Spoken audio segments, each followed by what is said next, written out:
Assalamualaikum warahmatullahi wabarakatuh. Saya Andri Setiawan, calon guru penggerak angkatan 11 dari SMP Negeri Beringin Teluk, Kabupaten Musirawas Utara, Provinsi Sumatera Selatan. Dan berikut ini adalah video diseminasi budaya positif yang sudah saya lakukan di SMP Negeri Beringin Teluk. Selamat menyaksikan. Assalamualaikum warahmatullahi wabarakatuh. Terima kasih sudah menghadiri undangan kami, luar biasa sekali, masih bersemangat. Apa kabarnya Bapak Ibu Guru? Sehat? Masih bersemangat? Iya, baik. Kali ini kegiatan kita adalah penyebaran pemahaman dari Pak Andre, yaitu disiplin positif yang akan dibuat aksi nyata pada modul 1.4 tentang budaya positif. Nanti Pak Andre akan memberikan pemahaman kepada kita semua. Jika ada pertanyaan boleh ditanyakan, berpendapat boleh. Seperti biasa kita mengikuti yang namanya pemahaman seperti itu. Silakan Pak Andre. Baik Bapak Ibu, terima kasih. Kali ini saya akan memaparkan tentang budaya positif yang sudah kami pelajari di guru penggerak, ya, pendidikan guru penggerak modul 1.4 tentang budaya positif. Nah, sebelum kita mulai, kita berdoa terlebih dahulu. Semoga apa yang kita laksanakan hari ini bernilai ibadah dan menjadi berkah untuk kita semuanya. Kita berdoa di dalam hati masing-masing menurut agama dan kepercayaan kita. Kita mulai berdoa dari sekarang.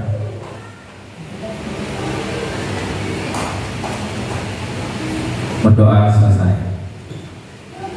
Baik Bapak Ibu, nah di sini ada modul 1.4 tentang budaya positif. Budaya positif di sekolah lebih tepatnya Bapak Ibu ya.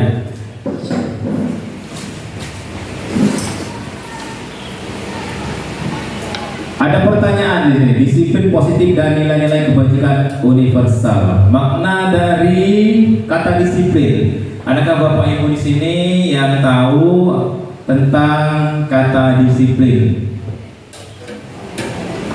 Kata disiplin. Gue yang minta coba.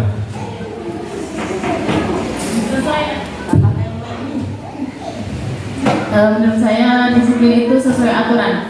Sesuai aturan.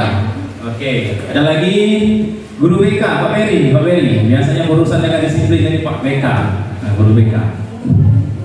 Baik, langsung saja. Kalau menurut saya kata disiplin itu sama seperti Mbak Almika tadi, harus mentaati semua aturan yang ada di suatu tempat tersebut. Baik, terima kasih. Yang lain, Bapak Ibu yang lain, yang gak marah-marah, yang suka marah-marah, Pak Rio.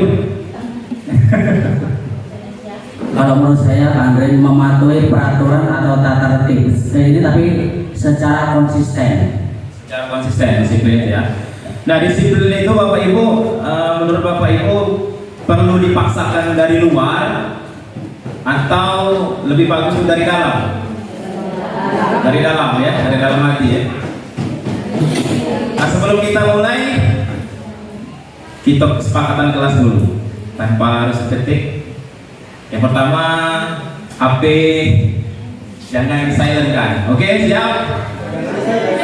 Jangan dibunyikan, maksudnya jangan dibunyikan.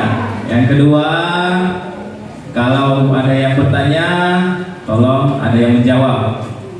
Selanjutnya lagi, kalau apa lagi? Kalau ada yang ngomong, yang lain mendengarkan. Oke, itu ada tiga. Next, nah jadi itu tadi ya tentang disiplin. Jadi kebanyakan orang akan menghubungkan kata disiplin dengan tata tertib, teratur, dan kepatuhan pada peraturan. Kata disiplin juga sering dihubungkan dengan hukuman, padahal itu sungguh berbeda. Karena belajar tentang disiplin positif tidak harus dengan memberikan hukuman. Justru itu adalah salah satu alternatif terakhir atau perlu kita tidak gunakan sama sekali ya. Dalam budaya kita, makna disiplin dimaknai menjadi sesuatu yang dilakukan seorang pada orang lain untuk mendapatkan kepatuhan. Kita cenderung menghubungkan kata disiplin dengan ketidaknyamanan. Ya, disiplin ini memang harus dipaksa terkadang ya. Padahal di sini apa tadi? Alternatif terakhir dan kalau perlu tidak usah digunakan sama sekali menurut modul yang kami pelajari, seperti itu. Nah, menurut Ki Hajar Dewantara menyatakan bahwa di mana ada kemerdekaan, disitulah harus ada disiplin yang kuat. Sungguh pun disiplin itu bersifat self disiplin, atau yaitu kita sendiri yang mewajibkan kita dengan sekeras-kerasnya, tetapi itu sama saja. Sebab jikalau tidak cakap melakukan self disiplin, wajiblah penguasa lain mendisiplinkan kita, dan peraturan demikian itulah harus ada dalam suasana yang merdeka. Jadi maksudnya di sini disiplin itu kalau tidak dari diri sendiri, maka orang lain yang di luar yang akan mendisiplinkan kita ya. Peraturan itulah yang namanya peraturan tadi. Next. Nah, di sini Bapak Ibu silakan mengungkapkan jawabannya ya. Bila di sekolah tidak ada aturan yang mewajibkan guru datang tepat waktu, dan seandainya pemimpin atau pimpinan di sekolah tidak menegur Bapak Ibu ketika terlambat, apakah Bapak Ibu akan tetap datang tepat waktu untuk mengajar murid-murid? Jelaskan alasannya. Coba berikan. Bapak Ibu, ada pertanyaan ini? Yang bisa menjawab akan saya kasih hadiah. Silakan Ibu Setiawati, Pak. Bila di sekolah tidak ada aturan yang mewajibkan guru datang tepat waktu. Kalau kembali ke disiplin, kalau saya berpatokan disiplin diri kita dulu. Walaupun ada peraturan, tidak ada peraturan, kalau kita sudah biasa disiplin, kita akan melakukannya. Jadi tidak harus ada peraturan. Walaupun ada peraturan, kalau dilanggar ya sama saja. Baik, ya. Kalau itu menurut saya. Ya, betul Bu. Sebagai hadiah ada beng-beng untuk Ibu. Luar biasa sekali, terima kasih Bu Setiawati. Sekarang pendapat dari Pak Tinto. Beng-beng. Bismillahirrahmanirrahim. Terima kasih. Tentunya kita membahas tentang disiplin. Di sini disiplin itu ada aturan, ada peraturan. Jadi kalau sudah ada aturan dan jika memang sudah disiplin itu sudah ada di dalam diri kita, maka kita walaupun kepala sekolah tidak menegur, kita akan tetap datang sesuai dengan jadwal atau aturan yang sudah dibuat oleh sekolah tersebut. Ini itu saja, terima kasih. Baik. Bisa sekali. Ada pen-pen nggak Pak? Ada.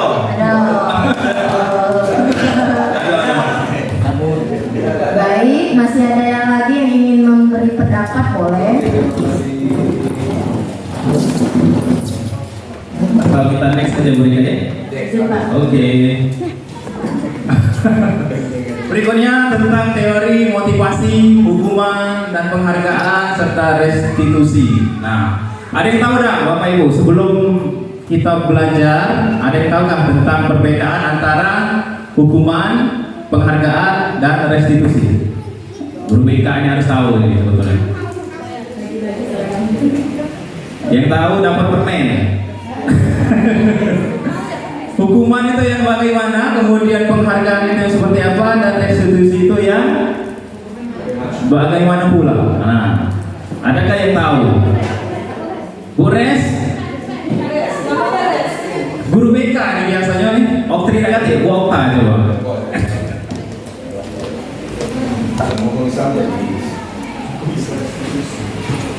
Kalau motivasi itu sesuatu yang kita berikan supaya anak itu bersemangat melakukan sesuatu aturan, itu motivasi. Kalau penghargaan itu hasil dari motivasi itu akan mendapatkan sesuatu yang didapatkan. Misalnya apa? Hadiah begitu, atau penghargaan ya? Penghargaan. Kalau hukuman akibat dari pelanggaran yang kita tetapkan, itu hukuman. Dihukum. Kalau restitusi, ganti rugi. Baik, yang lain Bapak Ibu. Resti. Coba Resti. Restitusi. Oke, tidak apa-apa. Selanjutnya ya. Jadi ini Bapak Ibu.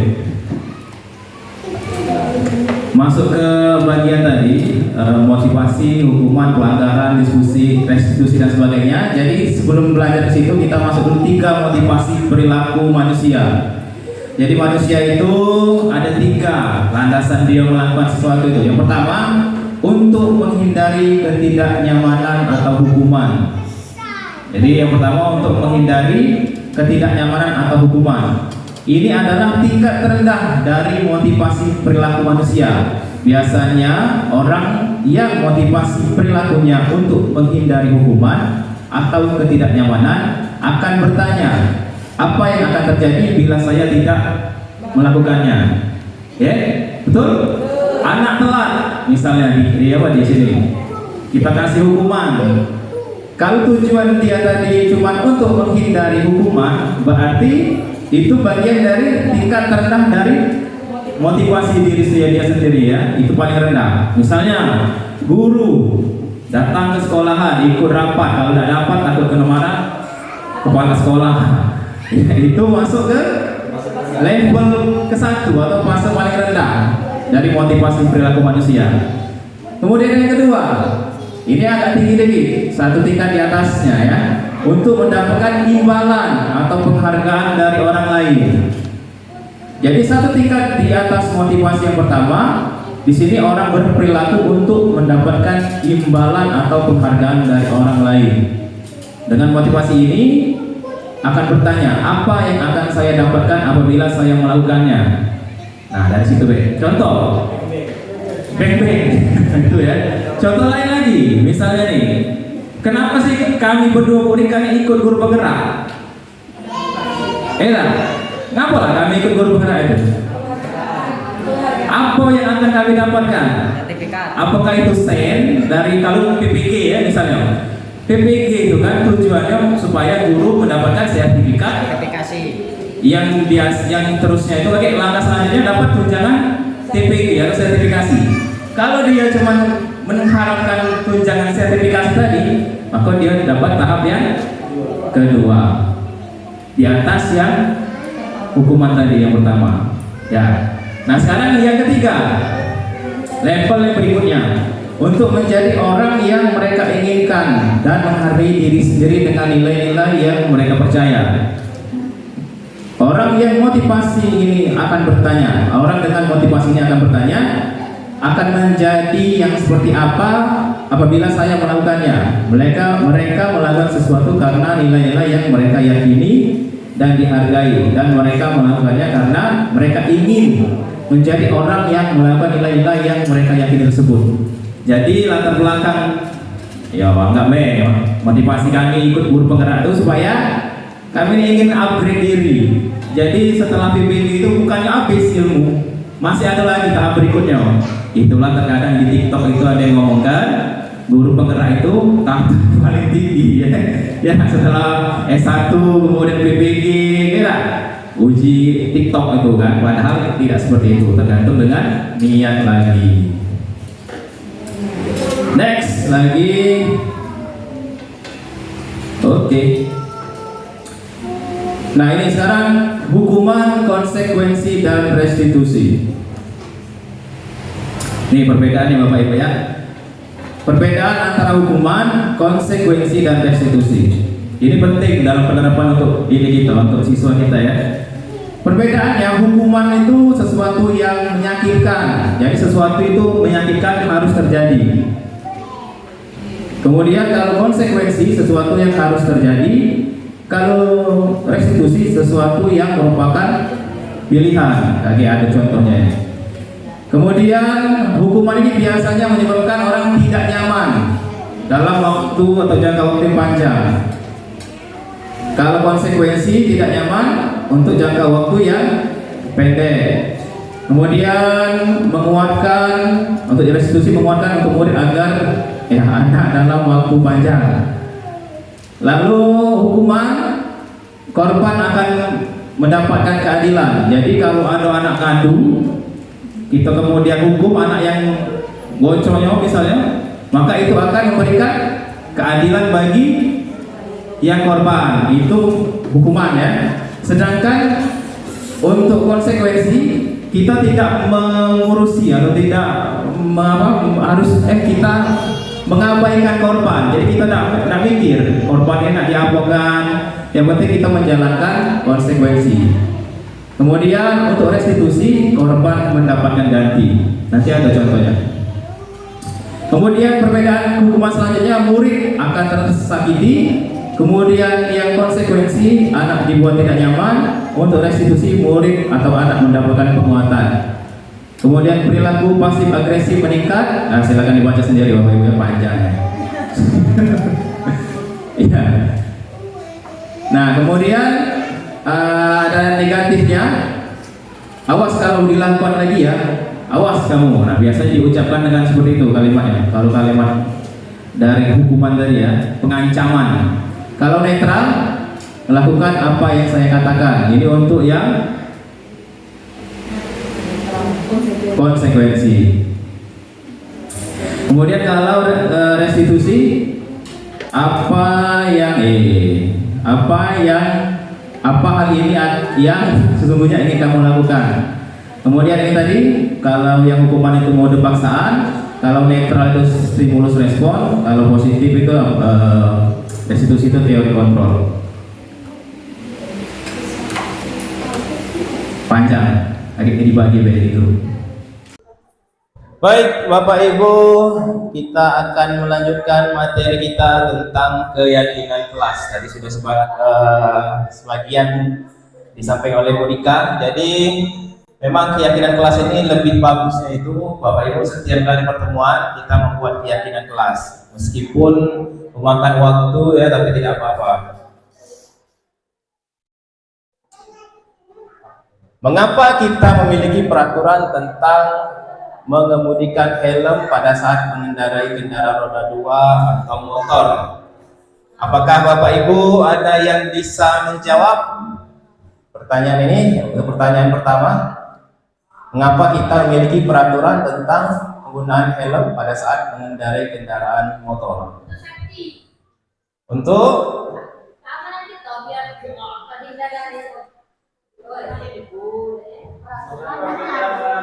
mengapa kita memiliki peraturan tentang penggunaan helm pada saat mengendarai kendaraan roda 2 atau motor? Yang pasti pembuat peraturan itu memikirkan keselamatan pengguna kendaraan roda 2. Salah satu standar keselamatannya itu adalah menggunakan helm, spion dan lain-lain seperti itu untuk menghindari kecelakaan. Oke, terima kasih Bu Autri. Tepuk tangan.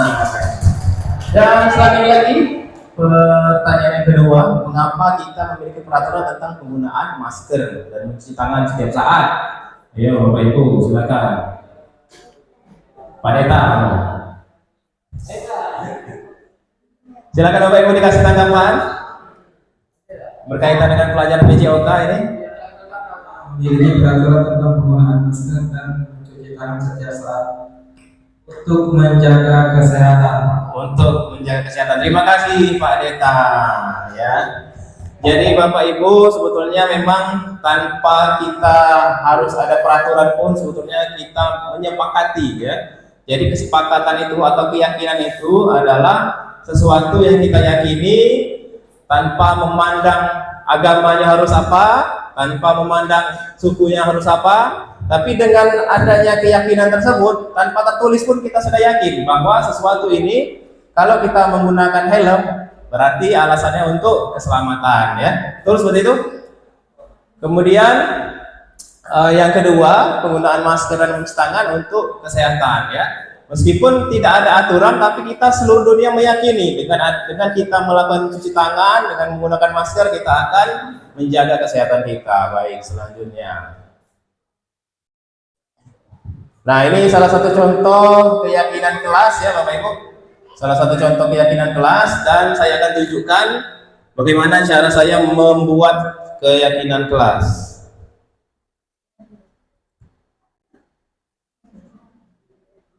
Ini belum sudah diedit.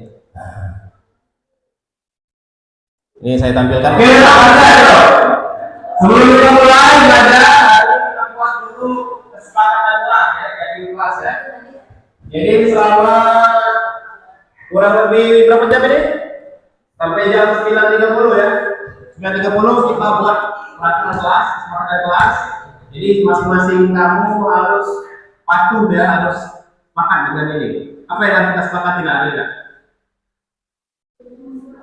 Satu, apa yang harus kita sepakati?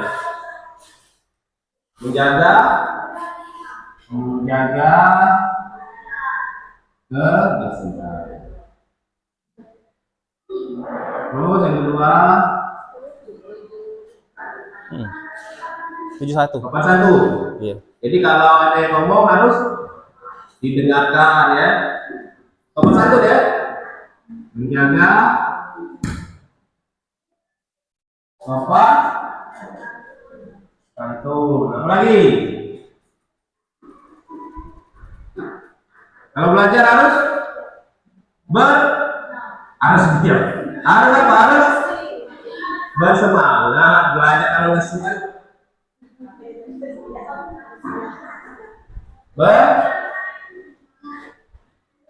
Bersemangat saat belajar ya.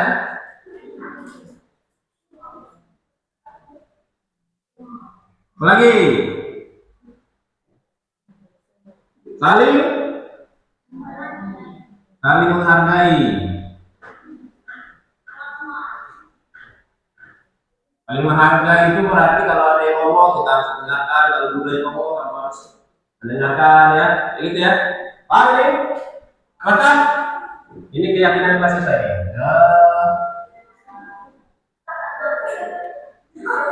Nah, jadi Bapak Ibu setelah ditulis keyakinan kelas tersebut ditandatangani ya sebagai tanda bahwa kita semua dalam satu kelas itu sepakat untuk menjalankan keyakinan kelas tersebut, ditandatangani oleh siswa tersebut. Nanti pada saat pertemuan selanjutnya boleh diubah kembali keyakinan kelas tersebut.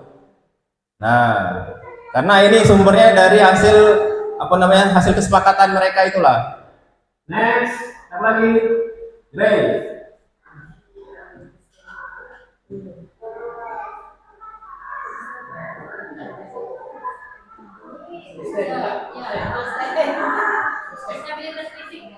Disabilitas ya. Nah, jadi seperti itu Bapak Ibu ya. Jadi ditandatangani berarti kita sudah sepakat untuk menjalankan keyakinan kelas ini.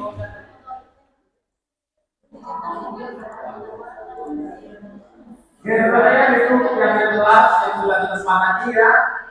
Sekarang coba kita baca sama keyakinan kelas 1. Menjaga kebersihan 2. Sopan santun 3. Semangat saat belajar 4. Oke, itulah keyakinan kelas kita yang 4. Selama kurang lebih 3 jam ini kita harus sepakat harus mematuhi keyakinan kelas yang sudah kita ya. Baik, selanjutnya kalian buka ungkapan dulu.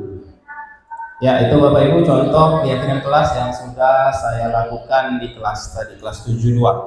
Selanjutnya nih, jadi keyakinan kelas bersifat lebih abstrak daripada peraturan. Kalau peraturan misalnya dilarang membawa HP, misalnya dilarang membawa senjata tajam.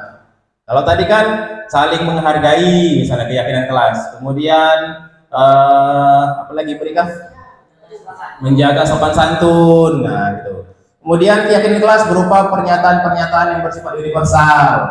Pernyataan keyakinan kelas senantiasa dibuat dalam bentuk kalimat positif. Kemudian keyakinan kelas hendaknya tidak terlalu banyak sehingga mudah diingat dan dipahami oleh semua warga kelas. Berikutnya lagi, keyakinan kelas sebaiknya sesuatu yang dapat diterapkan di lingkungan tersebut. Semua warga kelas hendaknya ikut berkontribusi dalam pembuatan keyakinan kelas lewat kegiatan curah pendapat. Jadi anak-anak dimintai pendapat dulu. Jadi bedanya dengan peraturan, kalau peraturan itu biasanya bersumber dari satu orang, ya, dari guru, dari guru. Atau misalnya peraturan sekolah itu bersumber dari sekolah. Sedangkan keyakinan ini adalah sesuatu yang kita peroleh dari hasil diskusi, hasil curah pendapat. Kemudian bersedia meninjau kembali keyakinan kelas dari waktu ke waktu. Jadi boleh diubah kapanpun sesuai dengan kesepakatan kelas tersebut. Next. Kemudian kita lanjut ke 5 kebutuhan mati. Cek. Bis baterai jangan-jangan. Cek.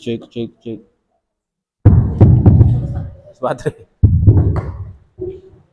Baik, selanjutnya tentang 5 kebutuhan dasar manusia.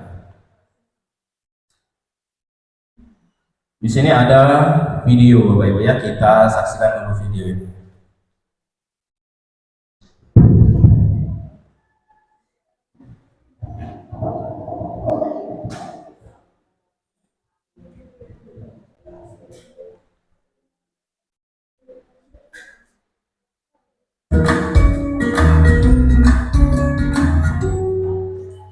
Salam dan bahagia Ibu dan Bapak guru hebat.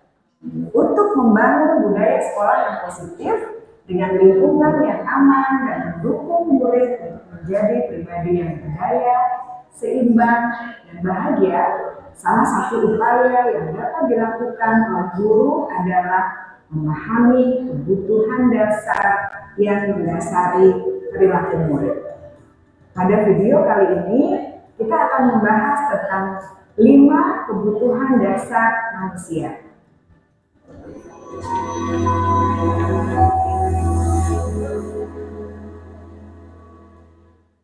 Ki Hajar Dewantara dalam salah satu kutipannya menyatakan, kita ambil contoh perbandingannya dengan hidup tumbuh-tumbuhan. Seorang petani dalam hakikatnya sama kewajibannya dengan seorang pendidik yang menanam padi misalnya. Hanya dapat menuntun tumbuhnya padi. Ia dapat memperbaiki kondisi tanah, memelihara tanaman padi, memberi pupuk dan air, membasmi ulat-ulat atau jamur-jamur yang mengganggu hidup tanaman padi, dan lain sebagainya. Ketika guru memahami kebutuhan apa yang mendasari perilaku murid, dan guru berusaha menuntun dan mendukung murid dalam memenuhi kebutuhannya secara positif, pada hakikatnya guru tersebut ibarat seorang petani yang sedang berusaha memahami kebutuhan masing-masing tanaman, dan ia berusaha memenuhi kebutuhan tanaman tersebut agar dapat tumbuh dengan subur dan maksimal. Dr. William Glasser, seorang psikiater dari Amerika Serikat, menyatakan bahwa seluruh tindakan manusia memiliki tujuan tertentu, yaitu memenuhi kebutuhan dasarnya. Ketika kelima kebutuhan dasar telah terpenuhi secara memadai, maka murid akan tumbuh dengan seimbang dan bahagia. Sebaliknya, ketika kebutuhan dasar tidak terpenuhi dengan baik, maka seseorang akan mengalami emosi negatif seperti bosan, sedih, dan kecewa. Bahkan mereka dapat melakukan perbuatan yang bertentangan dengan nilai-nilai kebajikan atau melanggar peraturan. Dengan kata lain, perilaku buruk seseorang biasanya adalah respons dari kebutuhan yang tidak terpenuhi. Namun, mereka tidak tahu cara untuk menunjukkannya. Ada 5 kebutuhan dasar manusia menurut Dr. William Glasser, yaitu yang pertama, kebutuhan untuk bertahan hidup atau survival. Yang kedua, kebutuhan untuk merasa diterima atau love and belonging. Yang ketiga, kebutuhan akan kebebasan atau freedom.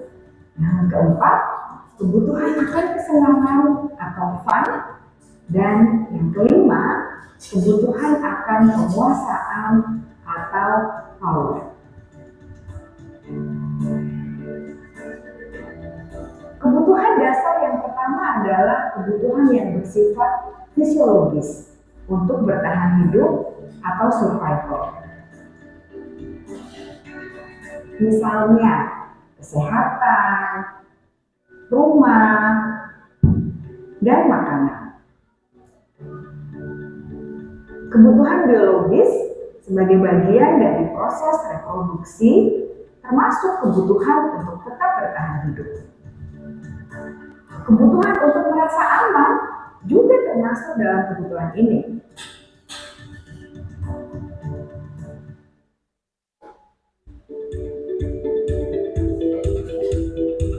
Agar murid dapat belajar dengan baik, kebutuhan mereka akan rasa aman, pangan, sandal, dan papan harus terpenuhi. Bagaimana mungkin mereka dapat belajar dengan baik bila mereka datang ke sekolah dengan perut yang lapar atau bila rumah mereka kebanjiran?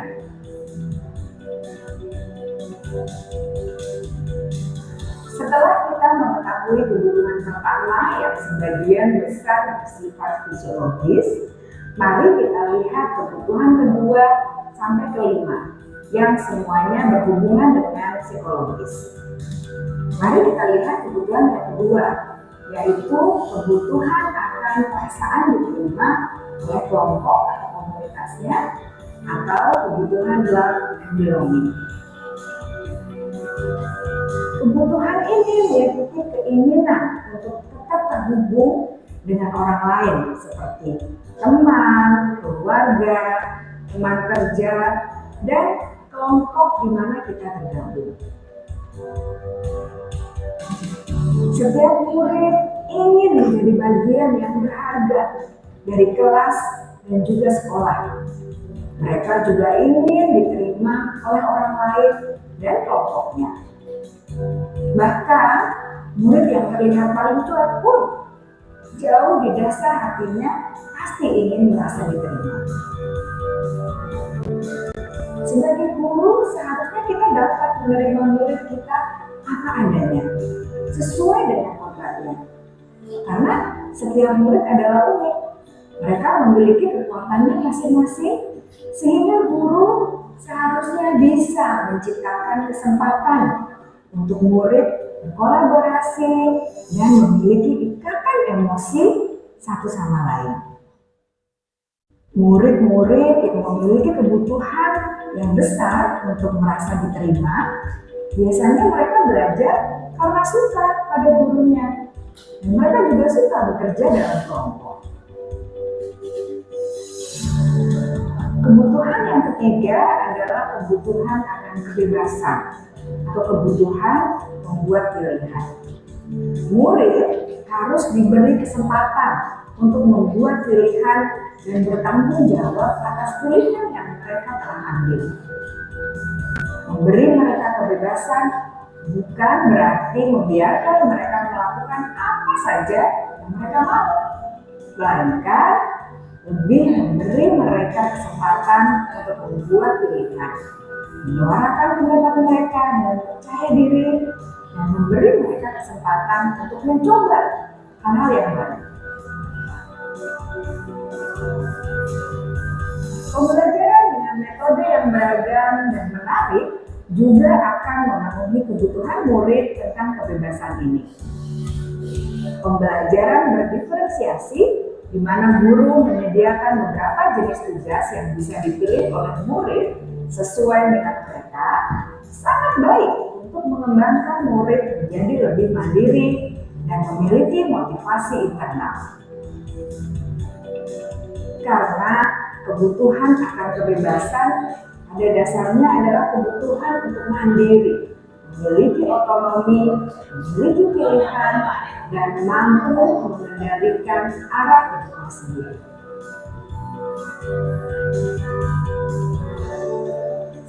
Kebutuhan yang keempat adalah kebutuhan akan kesenangan. Bayangkan Bapak Ibu hidup tanpa rasa senang, betapa menyedihkannya.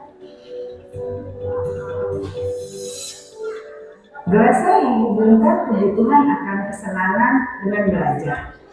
Jangan sepelekan kebutuhan murid untuk merasa senang di kelas.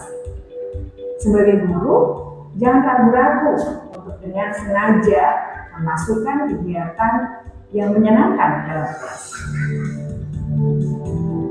Murid-murid dengan kebutuhan dasar kesenangan yang tinggi ingin menikmati apa yang mereka lakukan.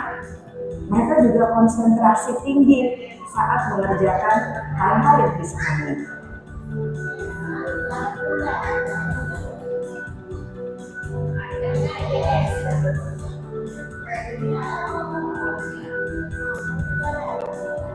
Kebutuhan yang kelima adalah kebutuhan akan penguasaan. Setiap murid memiliki kebutuhan untuk merasa kompeten, menjadi terampil, diakui pencapaian dan keterampilannya, didengarkan, bisa membuat dampak dan pengaruh, dan memiliki rasa harga diri. Mereka sebaiknya diberi kesempatan membuat keputusan tentang hal-hal yang penting dalam hidupnya yang tidak merasa dikontrol oleh sistem sekolah. Pada murid yang telah menginjak usia remaja, seringkali mereka merasa tidak memegang kendali atas kehidupannya sendiri, karena guru barangkali berpengaruh dalam mengambil keputusan. Murid-murid yang memiliki kebutuhan dasar akan penguasaan yang tinggi biasanya selalu ingin menjadi pemimpin. Mereka juga suka mengamati sebelum mencoba hal-hal yang baru. Mereka juga perfeksionis dan merasa kecewa bila melakukan kesalahan.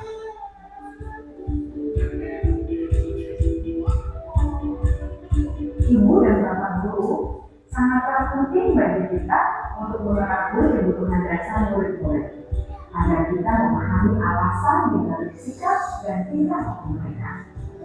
Bila murid berperilaku buruk atau melanggar peraturan sehingga tindakannya tidak sesuai dengan nilai pendidikan, maka guru harus mencari tahu alasan yang mendasari tindakan tersebut dan kebutuhan apa yang terjadi. Melalui percakapan dengan guru dalam pendekatan disiplin positif, murid dapat diajar untuk bersikap efektif dalam mengenali kebutuhan dan berusaha mereka penuhi dan mendasari tindakan mereka. Jika guru mengabaikan perilaku murid, maka perilaku tersebut akan berpengaruh pada suasana kelas yang kurang kondusif dan akan berpengaruh pada tujuan dari pendidikan itu sendiri. Ibu, bapak, guru hebat, mari kita menjadi guru yang lebih baik dengan memahami. Baik, Bapak Ibu, adakah yang bisa menjelaskan salah satu poinnya dari kebutuhan dasar manusia? Jadi ada beberapa, ada 5 ya tadi ya. Yang pertama apa tadi Bapak Ibu? Bertahan hidup. Bertahan hidup, kemudian yang kedua? Merasa diterima. Kemudian yang ketiga? Ayo.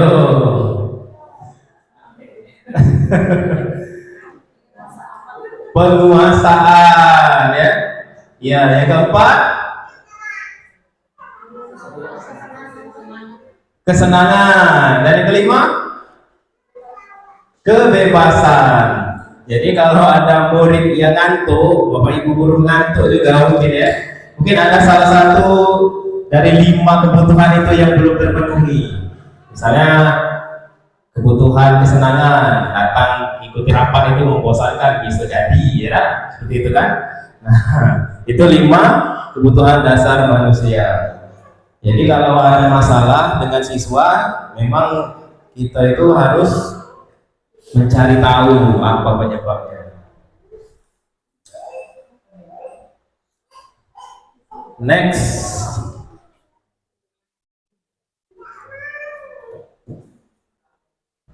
Di sini ada 5 posisi kontrol ya, selanjutnya 5 posisi kontrol.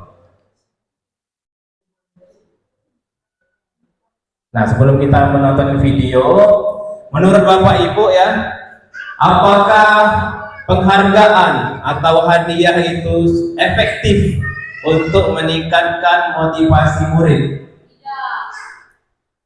Ayo Bapak Ibu, Bu Oktri sudah tadi. Menurut Bapak Ibu, penghargaan atau hadiah itu efektif untuk memotivasi murid. Ini terkait dengan materi tadi, penghargaan, motivasi, hukuman, dan juga restitusi. Ayo, coba Bu Oktri lah, Bu Oktri, silakan.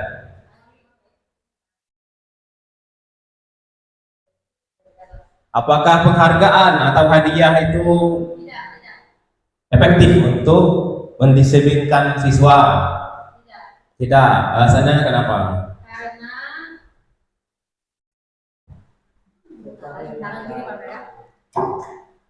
Menurut saya itu tidak akan membuat sesuatu bertahan lama, mempertahankan perilaku positif kalau di BK itu. Karena penghargaan itu pertama dari luar, bukan dari dalam dirinya. Jadi motivasi eksternal yang tidak kuat.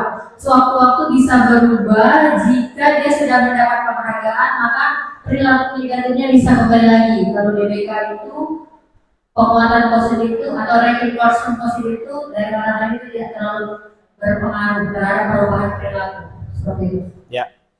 Jadi penghargaan ataupun hadiah itu tidak terlalu berpengaruh atau bisa jadi berpengaruh untuk jangka waktu pendek ya. Tapi untuk selamanya dia tidak bisa. Termasuk juga penghargaan juara itu mungkin tidak juga. Karena hasil akhir itu sebetulnya lebih bagus lagi kalau dari dalam, bukan untuk mendapat hadiah, bukan untuk mendapatkan penghargaan juara dan sebagainya itu, tapi lebih motivasi internalnya ya. Nah, di sini ada 5 posisi kontrol, kita simak lagi videonya Bapak Ibu.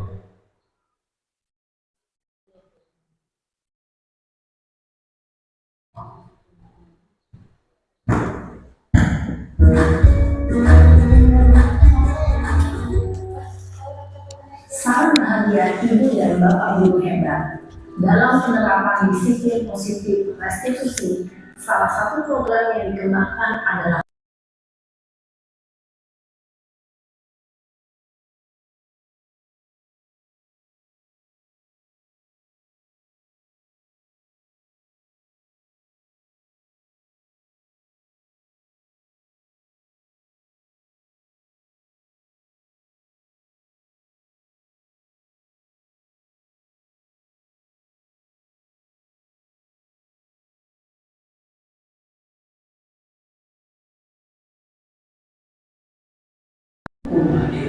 dua, posisi pembuat masalah, tiga, posisi aman, empat, posisi pemantau atau monitor, dan lima, posisi manajer. Untuk lebih memahami kelima posisi tersebut, mari kita saksikan kasus Naren yang terlambat hadir 20 menit di sekolah dan melihat bagaimana kelima posisi kontrol dalam menghadapi masalah tersebut.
Selamat pagi Bu. Nah, Ren, apa peraturan sekolah kita tentang jam berapa kita harus masuk sekolahnya? Kita harus di sekolah jam 7 Bu. Iya betul, sekarang sudah jam 7.20. Mari sudah tahu konsekuensinya jika terlambat hadir. Paham Bu, saya harus tinggal kelas pas jam istirahat selama 20 menit. Iya benar, konsekuensinya demikian. Jadi nanti jam 9.30 pas istirahat, kamu harus tinggal di kelas, kerjakan tugas tambahan untuk ketertinggalan kamu, ya? Baik Bu. Posisi pemantau mengandalkan perhitungan atau data untuk mengontrol murid. Guru mengarahkan murid berdasarkan peraturan dan konsekuensi. Seorang pemantau menunjukkan bahasa tubuh dan ekspresi wajah yang datar dan cenderung formal.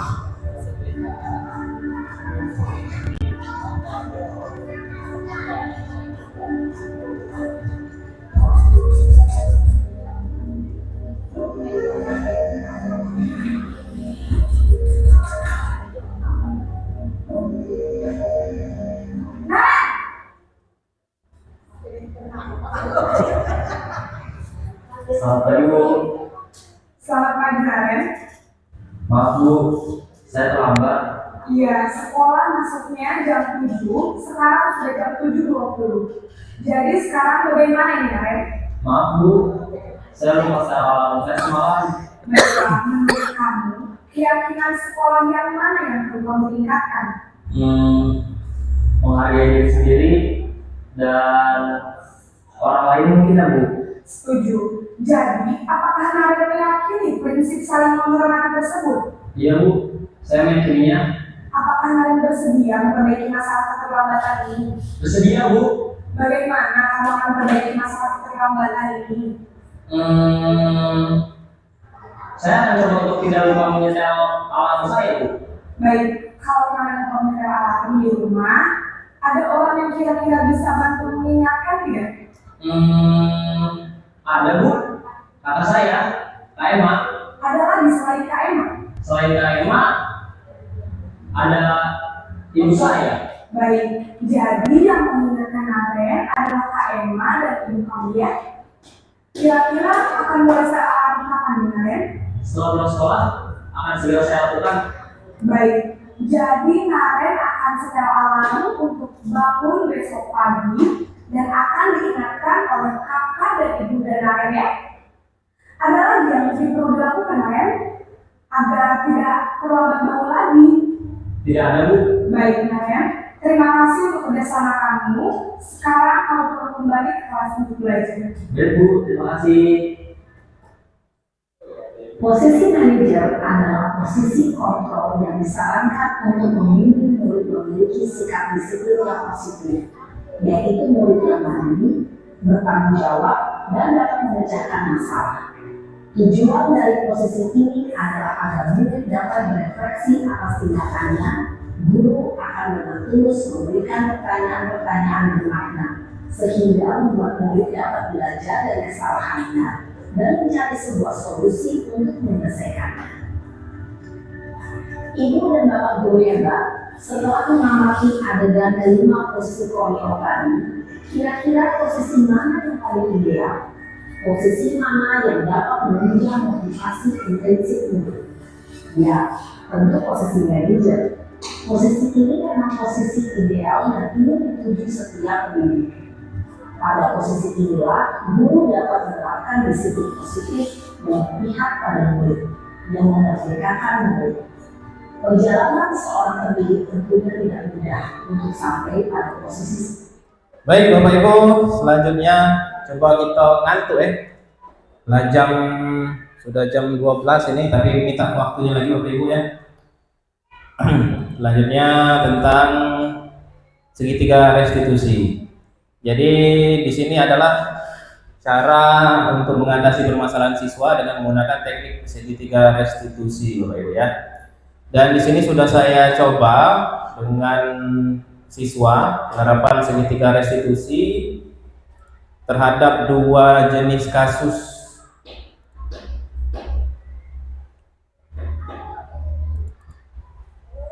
Coba kita putar ya.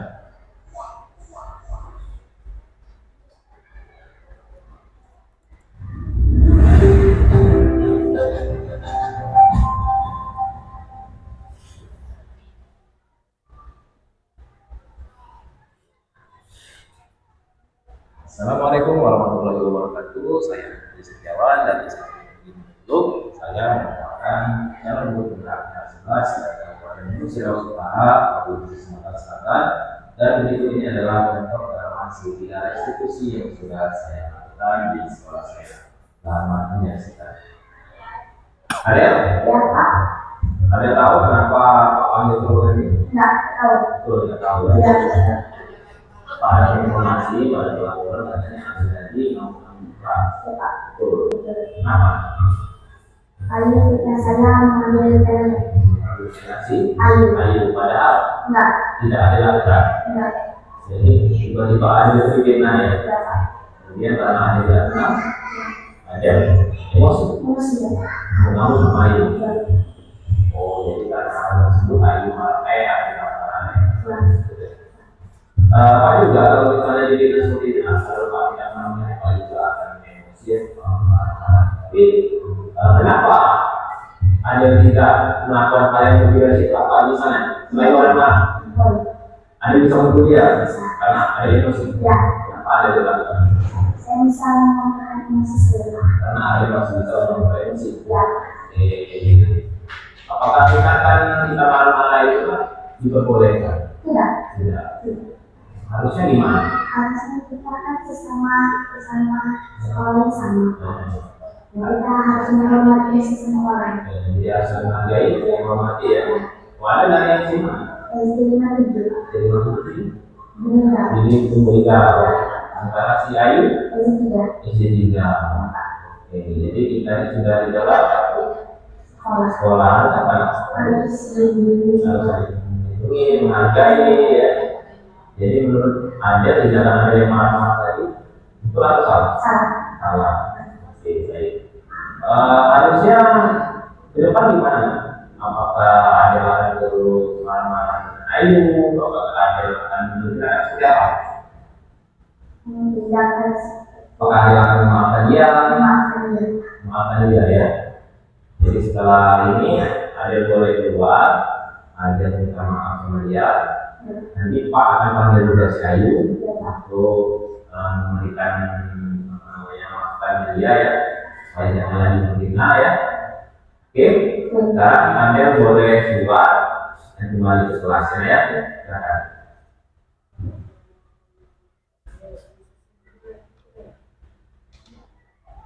Rahasia. Kamu tahu kenapa kamu hari ini Pak panggil ke ruangan Pak? Kenapa? Karena saya terlalu lagi Pak. Terlambat lagi ya? Jadi ini kalau terhitung ini sudah yang 3 hari yang terlambat di keadaan Pak. Kebetulan hari ini hari Kamis dan pelajaran seni budaya itu jam berapa? Jam pertama. Kamu tahu jam berapa kita masuk? Jam 7 Jam 7 pas. Sudah ada tanda-tanda memang. Jam 7.30. Artinya kamu terlambat 30 menit. Ini sudah yang 3 kali loh, ya. Pak sekarang mau tanya sama kamu ya, kenapa kamu bisa terlambat? Saya begadang. Ya.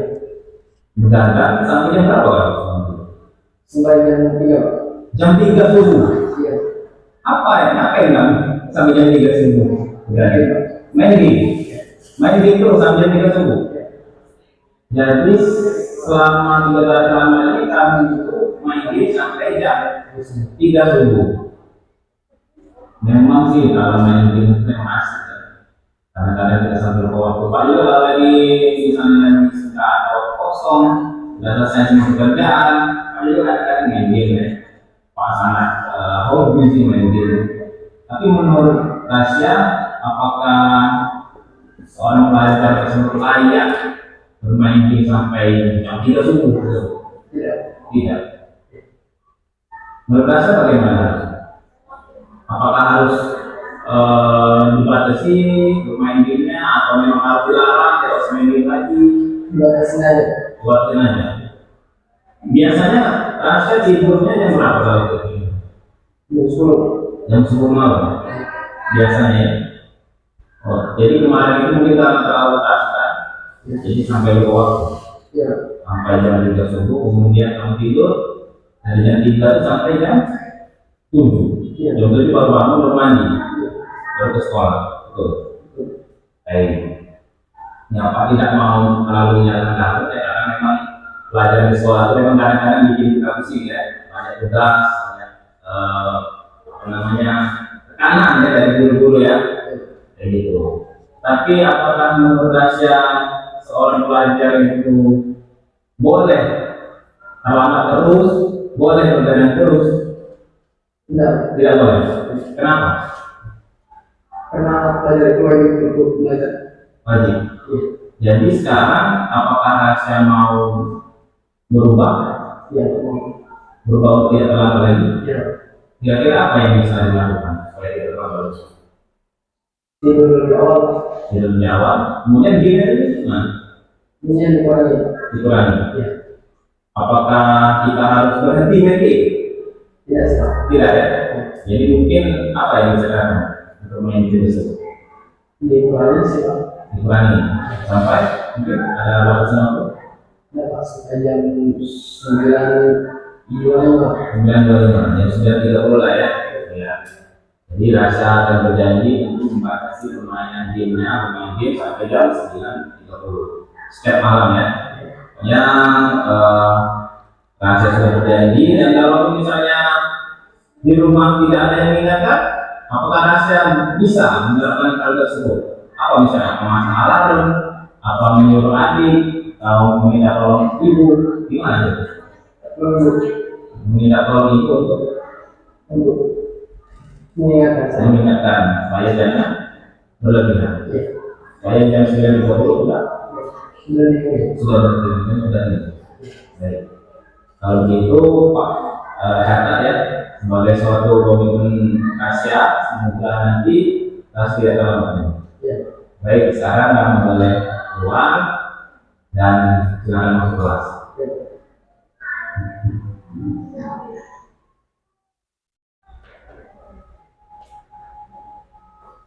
Assalamualaikum warahmatullahi wabarakatuh. Perkenalkan saya Alia Rismas, saya kelas 2. Saya sangat senang sekali dengan sesi kami bahwa ini terutama ketika saya melakukan kesalahan. Saya tidak langsung dihukum, tapi saya benar-benar berdiskusi untuk mencari solusi atas tindakan yang saya lakukan. Assalamualaikum warahmatullahi wabarakatuh. Assalamualaikum warahmatullahi wabarakatuh. Saya Rasya dari kelas 9 Saya merasa sangat senang ketika saya diajak berdiskusi dan tidak langsung dihukum atau dimarahi ketika saya melakukan kesalahan. Karena hal tersebut membuat saya menyadari kesalahan dan mencari solusi sendiri dari tindakan yang sudah saya lakukan. Wassalamualaikum warahmatullahi wabarakatuh.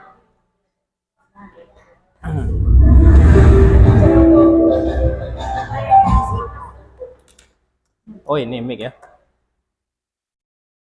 Ya, Bapak Ibu, itu tadi contoh penerapan segitiga restitusi ya dari Rasya dan juga Adel kelas 7. Berikutnya lagi post-test. Post-test ya, Bapak Ibu ya. Pertanyaannya tadi di Quizix. Oke. Lanjut Bu Rika.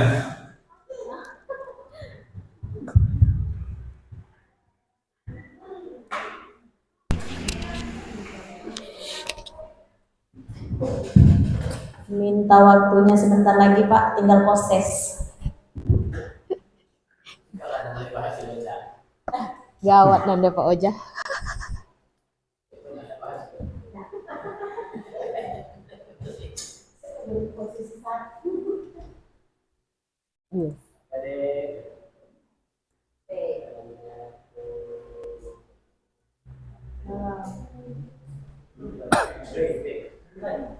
Belum.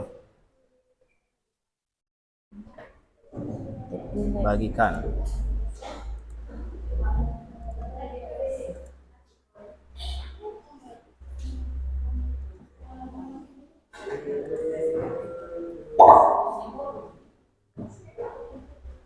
Pak Deta, duluan sekali masuk.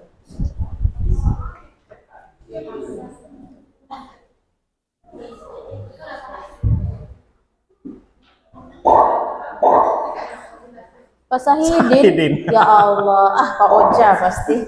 Kejut aku. Iya, Sahidin.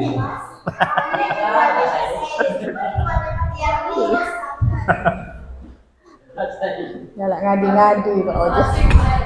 Pak Oja memang cinta pisan.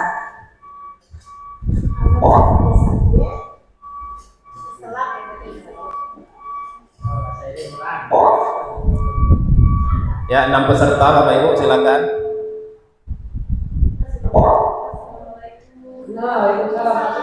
Sebut.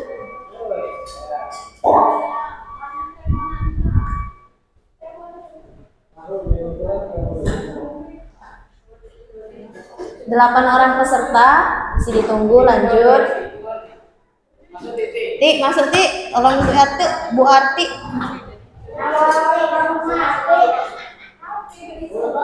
Oh, tak punya HP ya Bu.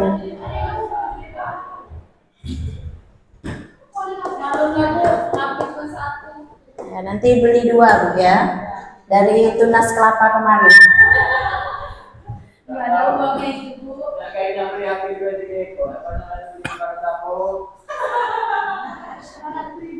Sembilan peserta. Ada lagi Bapak Ibu yang udah masuk? Ada di grup WA ya, di grup WA.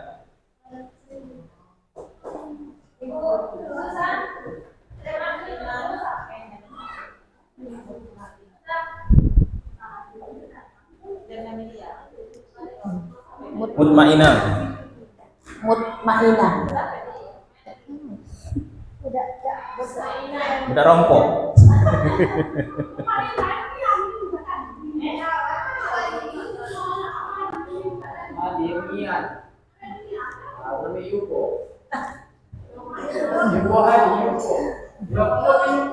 Lanjut Pak. Lanjut ya. Baik Bapak Ibu, kita mulai ya.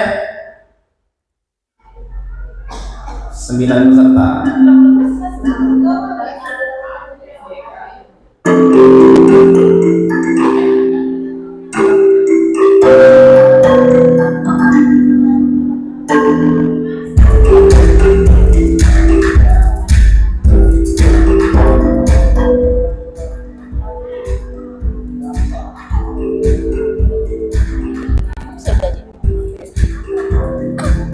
Ada temu kah?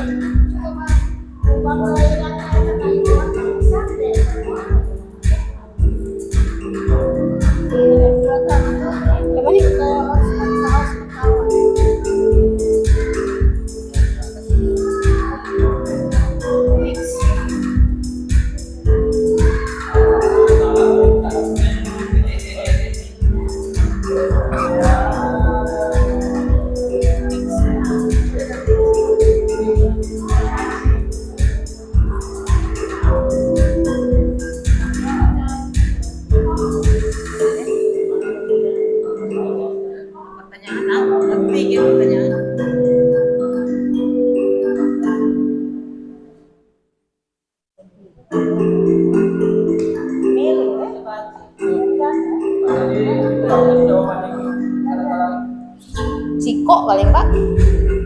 Ciko baca diulang. Pukul arti. Pukul arti.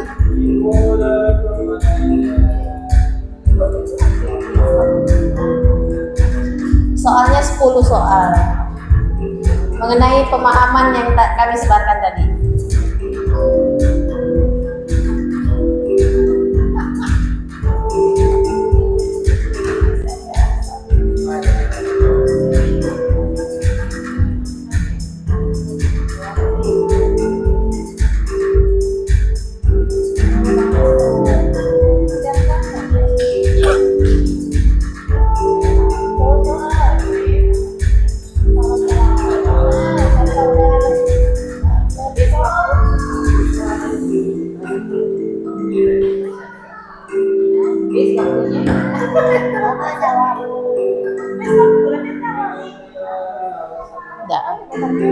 Belum keluar baik.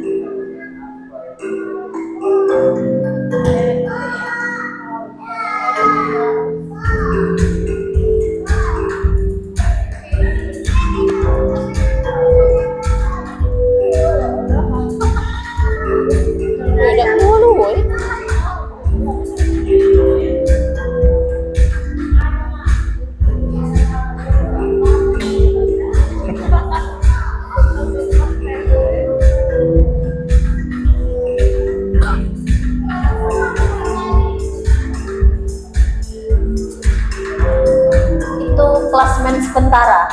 Kelas mandiri. Syahidin nomor 6. Belum ada jawaban yang benar, Pak. Iya.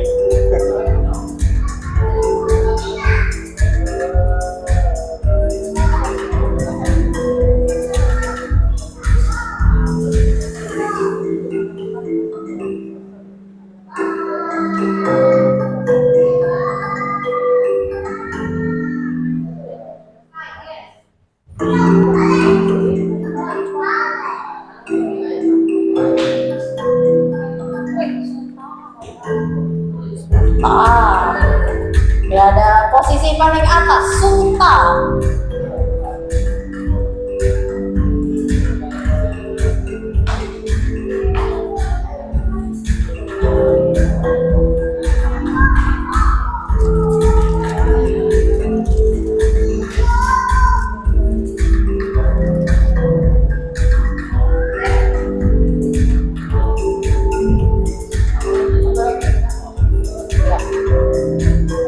Ada satu soal yang pacak dijawab. Masing? Pilih baik. Soal yang salah yang pacak dijawab.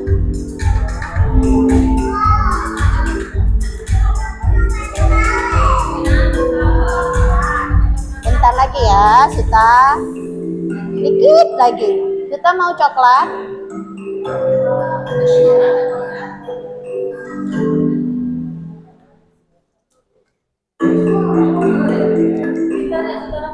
Iya, dapat juara. Sangat bagus. Terima kasih. Sama-sama. Pak Syahidin berada di posisi ke-6.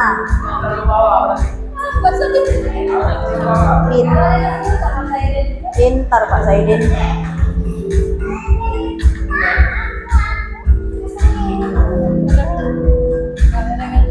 Ais.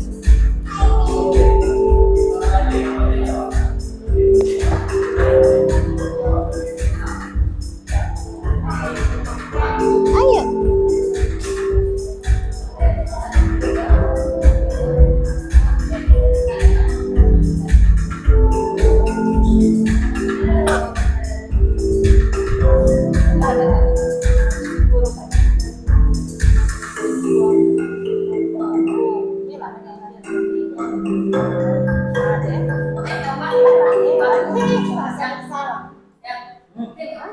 Ini sinyal.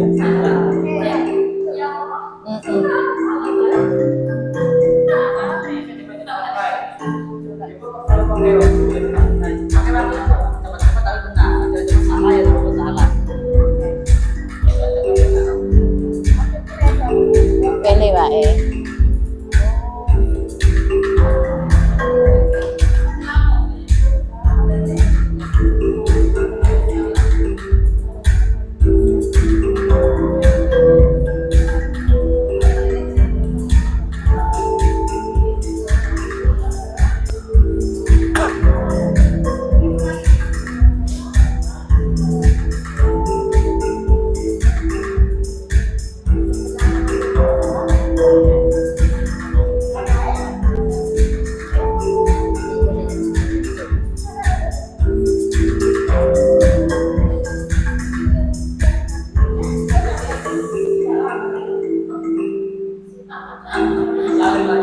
Demi dan isi dikasih sinyal ya.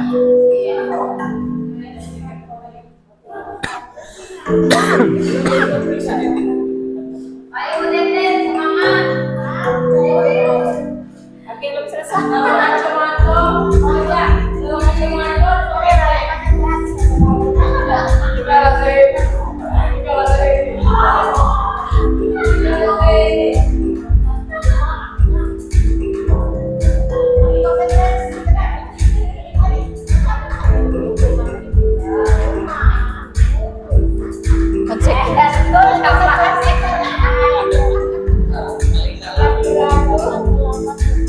Sudah Bapak Ibu?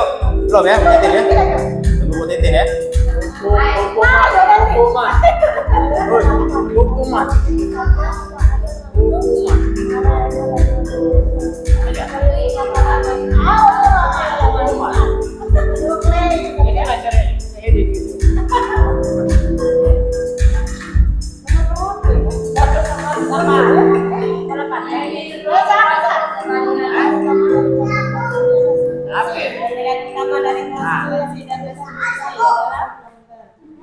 Kita nunggu Bu Titin, 2 soal lagi, kasihan.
Yeay. 2 soal lagi.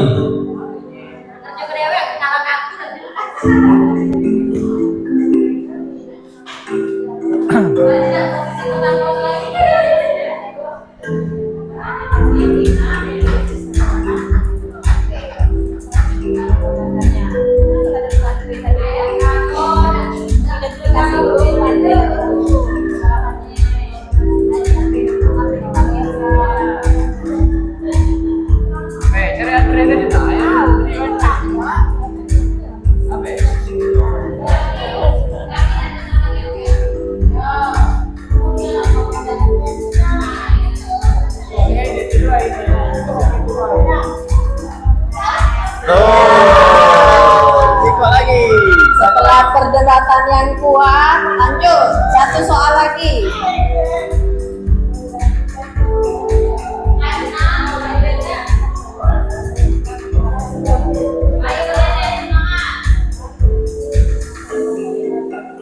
Jangan bener galau, jadilah salah singko boy. Salah singko jadilah. Bukan. Ya baik, kita akhiri ya.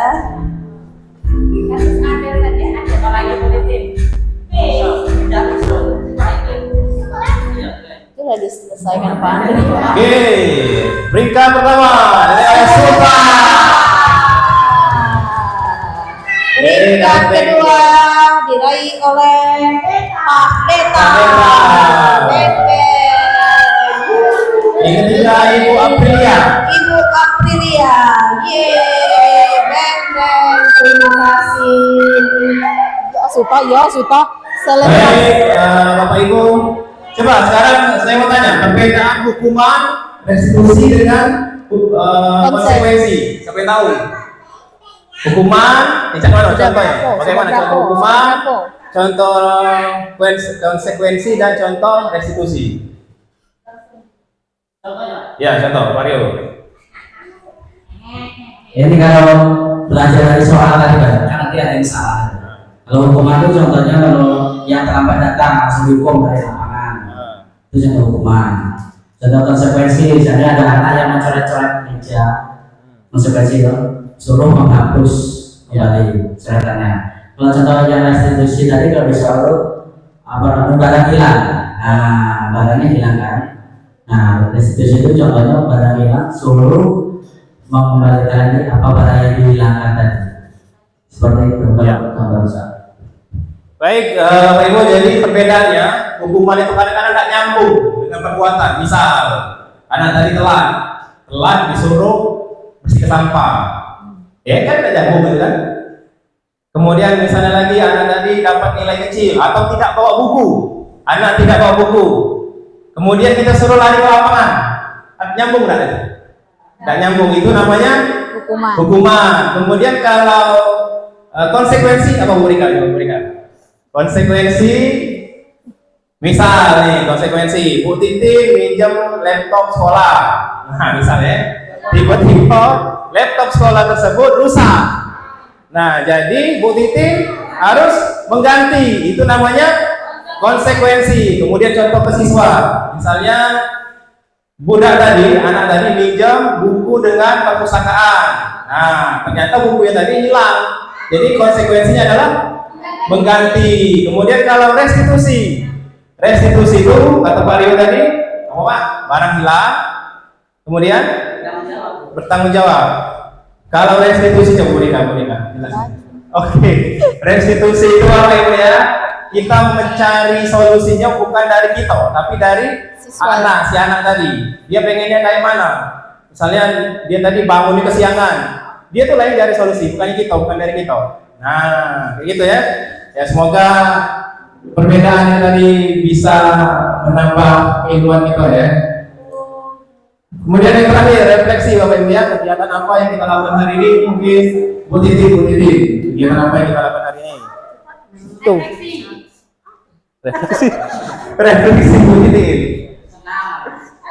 Kegiatan apa yang kita lakukan hari ini?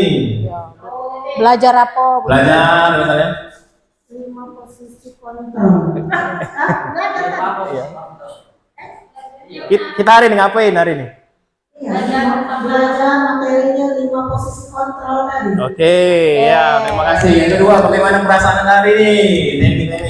Temi, perasaannya Temi. Senang. Wah, luar biasa Bu Temi. Selanjutnya, apa yang Anda pelajari hari ini? Khususan, langsung tema ya. Biar cepat. Jurusan nulisnya, jurusan belajarnya bukan? Mahasiswa.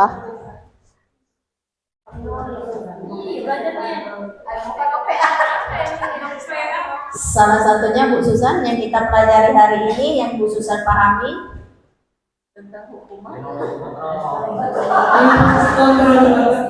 Oke, terima kasih. Yang terakhir, tindakan apa yang akan Anda lakukan setelah belajar hari ini? Pak Rio. Menerapkan apa yang sudah didapatkan pada hari ini. Luar biasa.